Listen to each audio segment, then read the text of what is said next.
Hey, I'm Lee Kasumba, and this is our journey across Africa, navigating the intricate landscapes of business, culture, and global influence from the African perspective.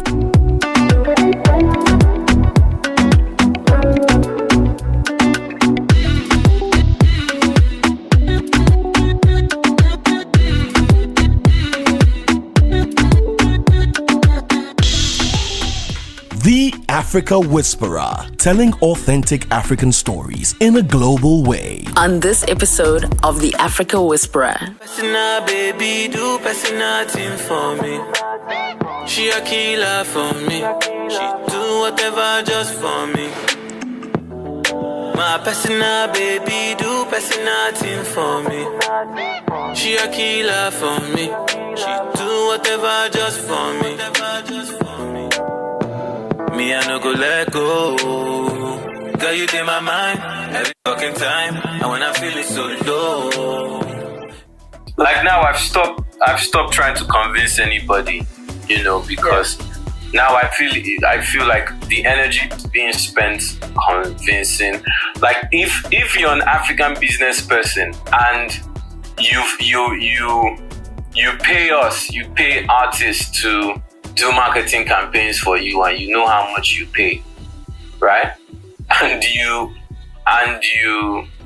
play the music, and you see Burna Boy selling out Madison Square Garden, and you see Wizkid doing the O2, I think 3 times or 2 times.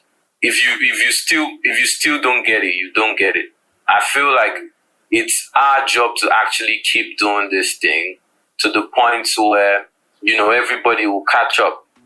And that's the hard work. Somebody has to do the hard work. And a lot of people are doing the hard work. And I think it's only a matter of time. The Africa Whisperer. There's an old adage that talks about how what you tap into from an individual is what you're going to receive. Mr. Eazi is undoubtedly one of Africa's most celebrated artists. But outside of his music, for me, Mr. Eazi is one of the smartest business minds who understands the value of the creative industry and the potential it holds to grow true wealth for the African continent.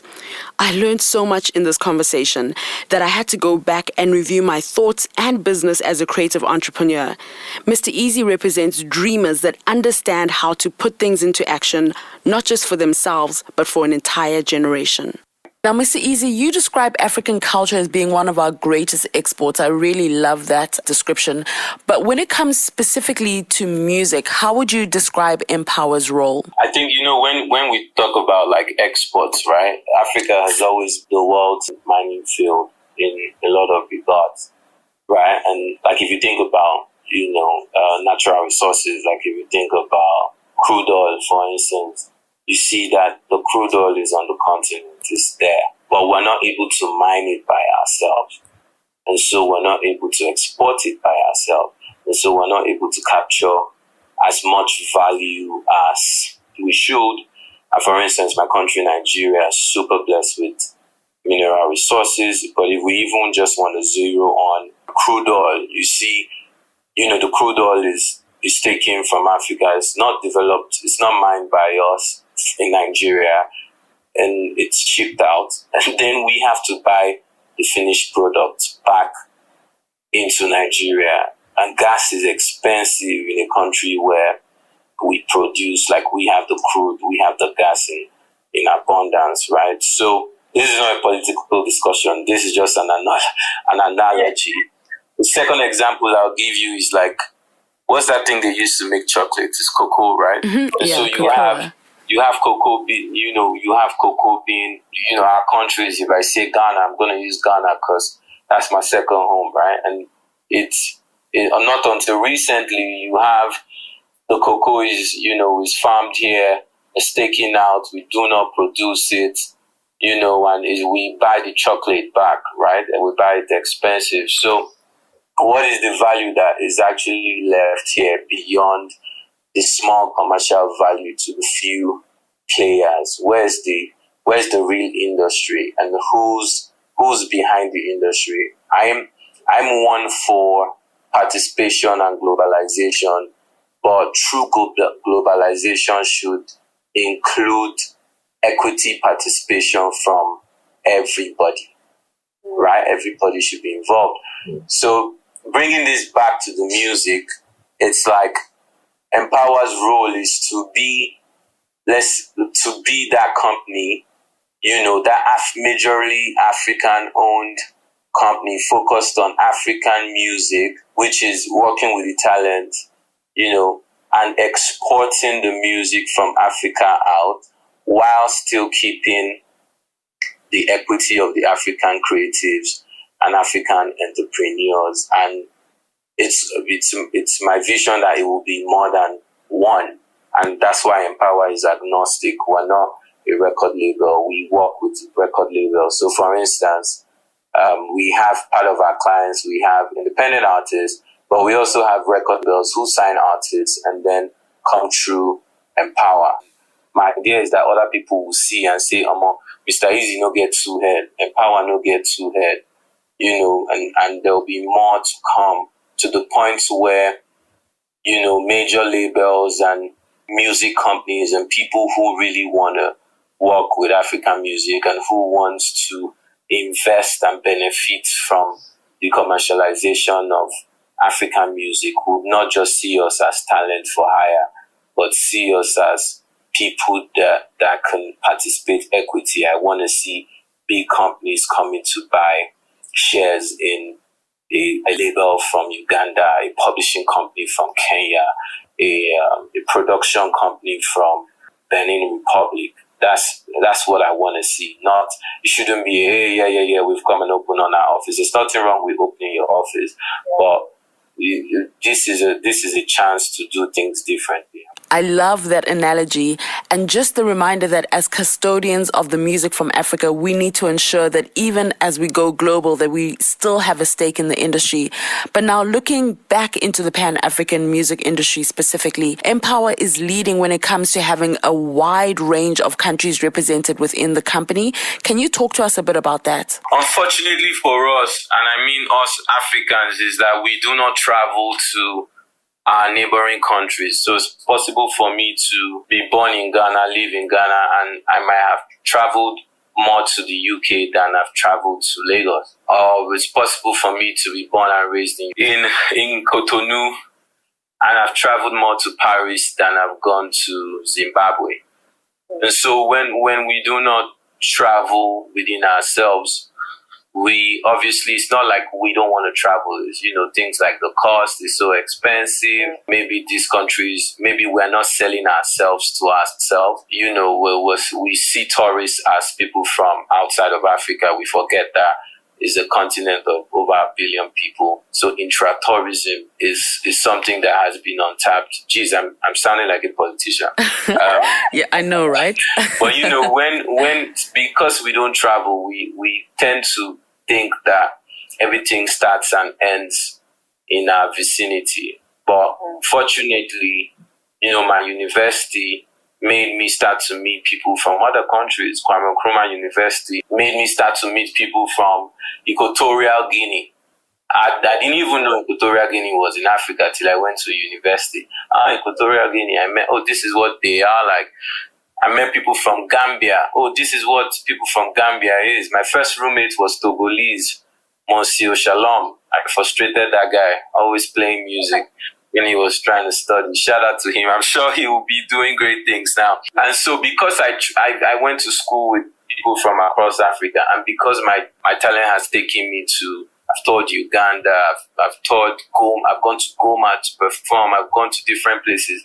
It makes me understand that, there's something going on everywhere, but it's a different scale, so that has given me an appreciation for, different countries and different scenes. And that's why I'm obsessed with being representing Pan-African, like Pan-African, not in the sense of Africa unite and be one country, but Pan-Africanism in the sense that we must collaborate, we must, co-invest, we must work together, we must share knowledge, and we must share information, and we must fight our battles, together, and we must elevate mentally together, and we must party together. We must chop life together, So I think that's that's what has informed my vision. And, shout out to my dad. My dad was, well, even on the day I was born, my dad wasn't around. He was doing peacekeeping. He was in the Nigerian Air Force doing peacekeeping in Liberia and Sierra Leone. So I come from a family that has that Pan-African vision. So there's nothing else. That's who I am. That's what I know, and that's what I do. You're probably best positioned to answer this in terms of what Empower is doing with various African music genres and your broader understanding of the continent. African music is pretty much global center at the moment. Afrobeat and Amapiano are definitely leading in this. But at times it seems as though from a global perspective specifically, that there's an idea that all African music needs to fall under the Afrobeat label in order for it to be easier for the world to understand what's happening in Africa. What are your thoughts around this? If you are Amapiano or you are Gengeton, Gengeton is Gengeton, and Gengeton has to be pushed as Gengeton, and Amapiano has to be pushed as Amapiano, and hip life has to be pushed as hip life. But when you see, an African festival, a true African festival must then have representation of true African music. And when you see a playlist that's supposed to be an African playlist showing pop music, like Afro pop, Gengeton is pop music in Kenya, and Amapiano is, you call it dance, but it's pop music in South Africa. You should be able to see the playlist that's a true representation of what popular music across Africa sounds like, right? So I feel the reason why some people make that conversation is not because they want to. I would expect people are doing it from a positive place, and it's not because they want to, dim the lights on any. I actually agree with you, and also believe that music is a catalyst into not just other aspects of the creative industry. So, for example, if an African artist wears a designer from their home country, they in essence are opening the designer up to a whole different client base. But it also, in a really cool way, exposes languages and slang that's used from different parts of the continent. And then, of course, we can't forget about the fact that African music has brought the continent together in ways that previously have not even seemed possible. Now, you have such an interesting perspective on musicians, and I'm going to quote you verbatim. You say that every musician is a creative entrepreneur, and like any startup, it needs mentorship and financing. Once you close the mentorship and financing gap, you're giving the startup the opportunity to make it. I really love that analogy. Now, how do you, for example, in the work that you do, go into rooms and try convince people to invest in African music? Like now, I've stopped trying to convince anybody, because now I feel like the energy being spent convincing. Like if you're an African business person and you pay artists to do marketing campaigns for you, and you know how much you pay, right? And you play the music, and you see Burna Boy selling out Madison Square Garden, and you see Whiskey doing the O2, I think 3 times or 2 times.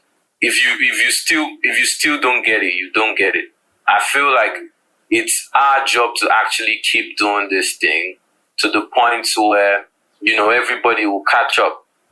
And that's the hard work. Somebody has to do the hard work. And a lot of people are doing the hard work. And I think it's only a matter of time before people start to come. Like I have people I spoke to 2 years ago about investing in Empower, and now they're coming back to me. They're like, oh, I want to invest, so it's only a matter of time. I think the only way to do it is for people like you and I to continue to put in the hard work and continue to invest in meaningful ways, because we're bigger together. If you sign a very big, or if you want to sign the biggest artist in Nigeria, and you're writing a $5 million check, then that just shows you how disrespectful you are, or how commercially short-sighted you are, or let me just say how you've prioritized the genre. Like,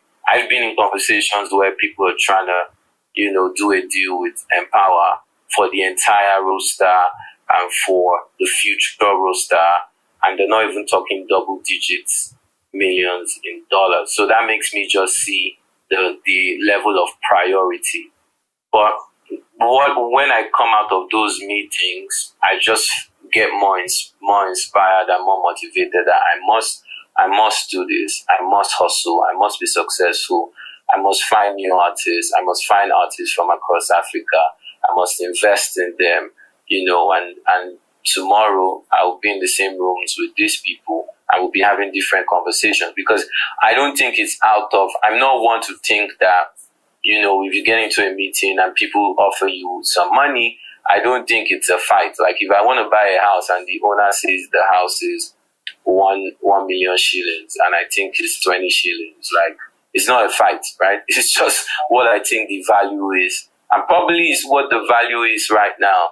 And we're not adding future opportunities. So it just goes to show that there needs to be more intra-African investment in the African creative sector, and I'm biased. I'll say music first because, music is easy to scale, the opportunity is there and we see what it's doing globally. I go buy you things from Fashion Nova.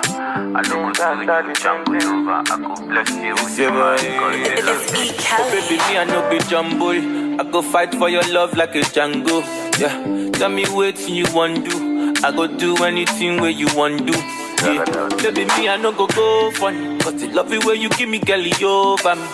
Oh baby girl, you got to trust in me. If you give me make a chop, I'll tell you nobody. Yeah, make I be your supernova. Now, not too long ago, if you were an artist and you were an independent artist, you didn't really have the access or the capability to be able to really market yourself if you didn't have a big brother or that kind of thing supporting you.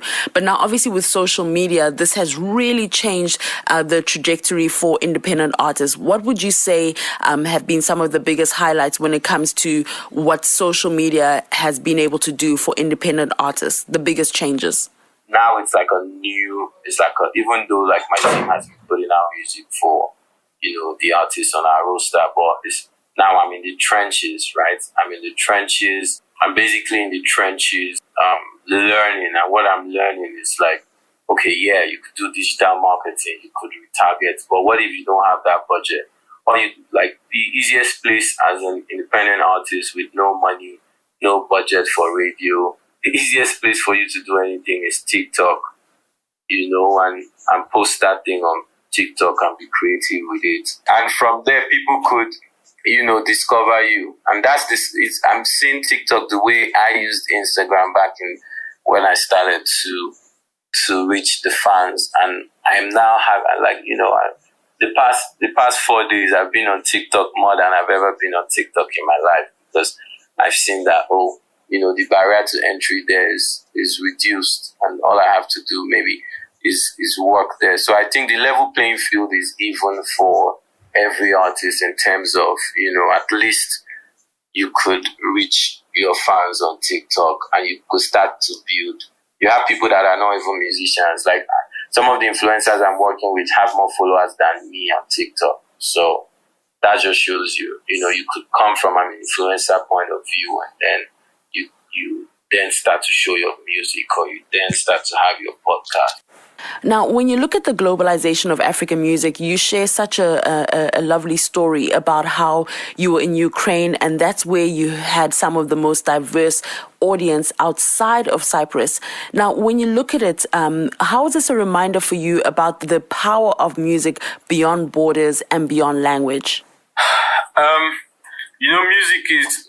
The good thing about music is you don't need to understand the language and you don't need to know what the people are saying.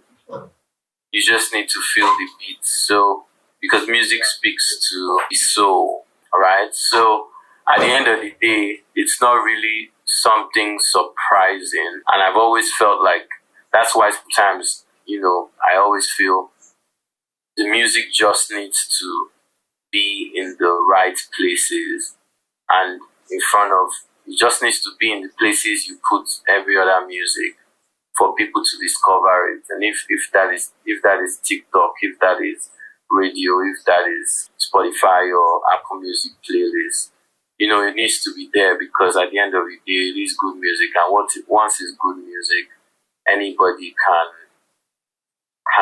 relate with it. So as we have discussed already, you went to school in Ghana, and like you said earlier on in this conversation, it's like your second home.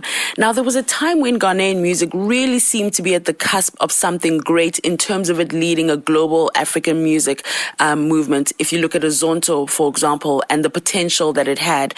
You're still collaborating, though, with Ghanaian musicians like King Promise, for example. But what do you think is holding the Ghanaian industry back from really reaching its global potential? The amount of money that is being spent by Nigerian artists, Nigerian labels on just one song. It's the money, it's the investment. The moment investment comes to the scene, it's gonna change. It's gonna change everything. Like, the music is great, the production is great, the artists are great. It's just the investment that is lacking. Like, and you see the signs here and there. Like, you're seeing more and more Ghanaian music crossing boundaries. Like, you have the Kiddie record that became a smash hit. So, like I always say, the opportunities are endless. In this, you've not heard up to 1% of the music that can come out of Lagos alone. Like, there's an artist I have who's now moving to Kano, who's from northern part of Nigeria. And that whole industry is a different scene on its own that nobody even knows about. And the artists that play in the north of Nigeria, and they play in Chad, they play in Niger, they have shows in Gambia. You feel me? But you don't even know about that. You might be like, I can ask you to name 5 artists from northern Nigeria. You might not be able to name 5 artists, right? But the people in the north, they're enjoying their music from their artists, and they're playing it, and they're enjoying it. The same thing, the people in the east of Nigeria, they're playing their music. So it's the same thing. All it takes is just investment coming, and it will go beyond the community. And even without the investment, music will still travel. So you would always see 1 or 2 songs crossing over. And when I mean crossover, I just mean leaving the community. And it will keep happening the more investment comes. You spoke so aptly about how dancehall and reggae music are able to carry their culture even as they gain global popularity. What do you think we can learn in terms of this from an African music perspective? Because we truly are in a beautiful space where, as we know, African music is global center. But how do we ensure that we continue to carry our culture with us? I think it's beautiful, and what is most beautiful about this is, music and the success of music, and seeing 20,000 people in an auditorium. What that is doing is changing and then seeing more successful musicians, both the younger ones and the ones who are more familiar with. You feel me? Like, what that is doing is that's changing the narrative, and this is the proudest. I don't want to say this is the proudest, because there's more to come. This is a proud time to be your African self and play that music. And when it comes up, hey, and shout, gay, gay, gay, gay, and everybody wants to come on it. So if there's any time to be ourselves, this is the time, and it's beautiful to be here. It's beautiful to be part of it, and it's just a lovely time, and it's only gonna go up. Now, you have some really great investments in Rwanda, and in an interview you spoke about how it was easy to do business there. Rwanda is a great African success story. What do you think that we can learn as a continent from Rwanda when it comes to doing business? First, like I do business in 10 African countries. Okay. So I'm involved in a truly Pan-African multinational. I'm not just talking about music, right? And so doing business in different places makes me understand the uniqueness of every different place. And what I just feel is, the more, and it's happening, like you see I think is the Africa Free Continental Trade Agreement.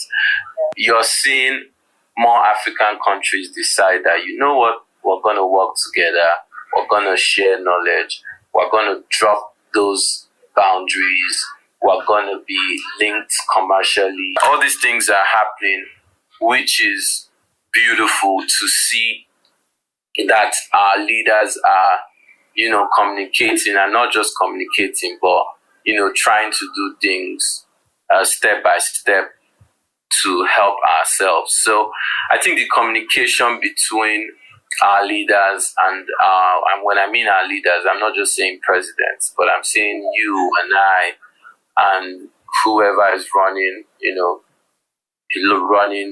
running the captains of industries in our different countries, should communicate more and try to interlink. So everywhere I have business, I try to make sure the colleagues are speaking. Like, as a group, we have a Slack channel that has over 490 staff, and we have a channel that's for all of us, and we crack jokes together, and we talk and we share ideas. And so it's more of this that needs to be happening. And I'm rooting for every country. I'm rooting for Nigeria, my country, which I think can be the greatest country in the world. And I'm rooting for Rwanda and all the young people there that are, at the RDB, at Kigali Finance, trying to really, to really do stuff and to say, oh, this country is trying to get it right, or this country is getting this and this and this and this right,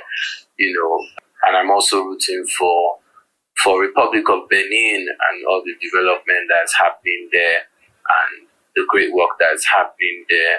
And I'm rooting for Ghana, and I'm rooting for, Ghana always has a special place in my heart. And it's one of the countries that could, maybe just a few steps away from being an envy of the world. And it's the same feeling I have towards even one of my favorite countries, Zambia. I love Zambia. Like, I love Zambia. So everywhere, like from everywhere I've gone to in the last 1 year, from Cameroon to Uganda, to Zambia, to Kenya, to Tanzania, Ghana, Nigeria, Sierra Leone, Republic of Benin. Everywhere I've gone, there's one thing I've seen, which is young people trying to defy the odds in whatever they're doing and change the narrative and find success in meaningful ways. And that's what I want for the continent, and that's what I want for music.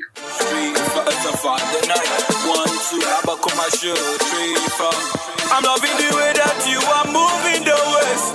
The beat is banging, baby, do not put it to waste. Hey, I'm loving the way that you are feeling the bass. The DJ blasting, baby, do not put it to waste. Hey, you're loving the PP dance. I see that you're loving the PP dance. You're loving the PP dance. I see that you're loving the PP dance. For you as an artist, what can we expect? What can fans look forward to? Yeah, I'm going to drop my album next year, and I plan to drop 4 singles this year. So the first one being Legalized, very real song to me. Fresh out of my engagement, actually, I shot that video. I actually went down on my knees while shooting the video. Oh, I love that. You feel me? So that song represents, not just like, it's not just a song like, oh yeah, I'm dropping a song. And that's the same energy the entire album has. The next one is going to drop either July 19th or July 22nd. And it's also another real story to me. And I'm just trying to take my fans through my fans who just know me through the lens of, oh, you're listening to Oh My God, or you're listening to Legova, or you're listening to whatever song. With this album, I'm trying to connect you with who I am. And hopefully with Legalize, you've seen me vulnerable, singing to my fiance. And in the second song, you will see me in a different light. And you get also a different context to who I am. Can I just say, I really enjoyed your TED Talk. It's one of my favorite, just from the perspective of your vulnerability and sharing about your life as a nomad, which is similar to, to quite a handful of Africans who've had to move from place to place for whatever reasons, be it education, family, better opportunities, or even more serious matters. But now at this stage in your life, are you any closer to calling any place home, especially now that you're settling down? I'm still a nomad, Yeah. I'm still a nomad. Like this year alone, like right now, I'm going back to France, and I'll be in France for like 2 weeks, maybe. Yeah. Right. And this year, I've spent the most of my time in Cotonou. That's why I keep on saying Cotonou, because that's where I've spent the most of my time. And so I want to continue traveling. When you decide to be with somebody, that's a journey. That's a journey you're going to be taking with the person. So you don't really stop traveling. You just start to take new journeys. Yeah, I get that. I don't know if you feel me. Yeah, so totally. It's just that before now I've been traveling alone, and now I can travel with somebody. And when I mean traveling, I don't just mean like physically getting on a plane to travel. I mean like traveling through life. Like I can travel with her, she can travel with me. We are traveling together in life's journeys. So that's why I never use the word or description to say, oh, now I don't lock down. I'm now locked down, because like it's not a lockdown. It's a journey. It's like finding a partner to travel with. Let's go on this journey together. Awesome. Thank you so much, Mr. Eazi. I'm going to leave it there and just continue doing what you're doing. You definitely are making like a huge difference. It's really just so encouraging. So yeah, thank you so much. Blessings. And by the way, like we don't just invest in music. So if at any time you wanted to kind of have a situation, please do feel free to reach out to us. Most definitely, Mr. Eazi. I really appreciate that. Thank you so much. Bless up. Yeah. All my life I've been searching. All my life I've been searching. Now I found you, I'm searching no more. I don't wanna do no curl, baby, make we legalize. My world they stop anytime you look into my eyes. Even if you don't know, baby, I gon' make you realize. I don't go let you go, baby, now you be my wife. Baby, give me your love. Thanks for tuning into this episode of The Africa Whisperer. I hope that you enjoyed listening to it as much as I enjoyed having this conversation with my esteemed guest. Please, if you want to find out anything more about the podcast, go to theafricawhisperer.com, where you can find out about the team that helps put this production together, my amazing guests that we have each and every week, as well as send any feedback that you might have by emailing hello@theafricawhisperer.com. Also, remember to follow me on Instagram, LinkedIn, and Twitter as Lee Kasumba. Catch you next time. Thanks.